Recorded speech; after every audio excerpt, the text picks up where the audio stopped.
Sorry. Alright, so this is the final episode, I guess, of the Beyblade Metal Series episode reviews.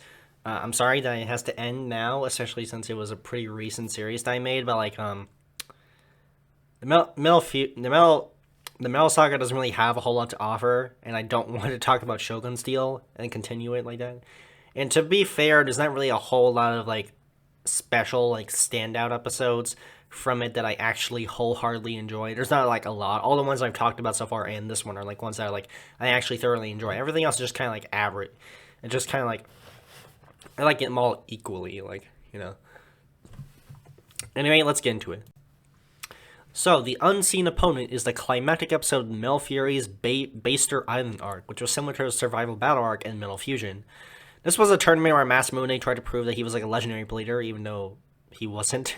That title actually belonged to a guy named Chris and his Beyblade Phantom Orion, whose power awakened during their battle in the finals.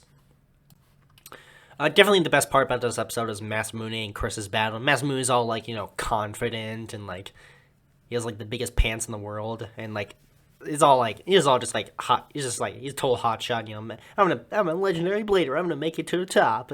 That's my Masamune impression. While Chris just wants to battle.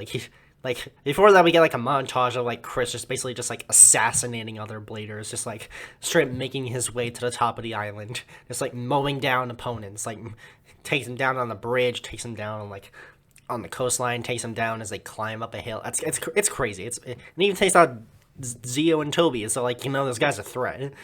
And during their battle, Masamune couldn't do like a single thing against Phantom Orion, as his performance tip made it so that it couldn't move when it was attacked.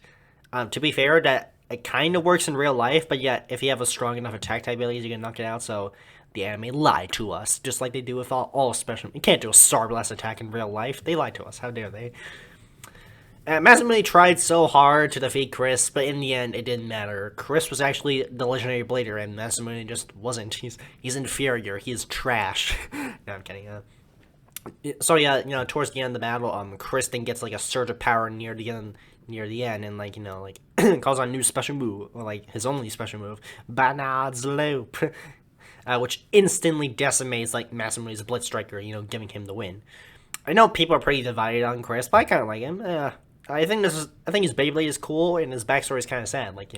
Well, we'll find out later. Like this episode doesn't really show that much. Honestly, this episode alone made Phantom Orion one of the coolest Beyblades ever. I'm pretty sure like Hasbro's like stock prices just went up because of the episode. This was the perfect episode to introduce Chris, showing us how much power he actually held. He might just be one of the best legendary bladers out there, tied with like Tathan King. Obviously, he's below Jinga, Ryuga, Kyoya, because Kyoya had to defeat them all by the end, and then it's not shown, but like it's implied that he did. So yeah.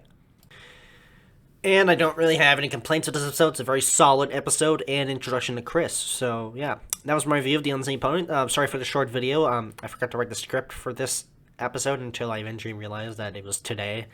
Yeah, I know, I'm a bad time. But I hope you guys enjoyed it anyway. Enjoy it regardless. If you like this video, consider hitting the like button and subscribing as well. Share it with your friends, check out Straw Poll, check my Twitter, my email, links in the description, and I'll see you guys next time.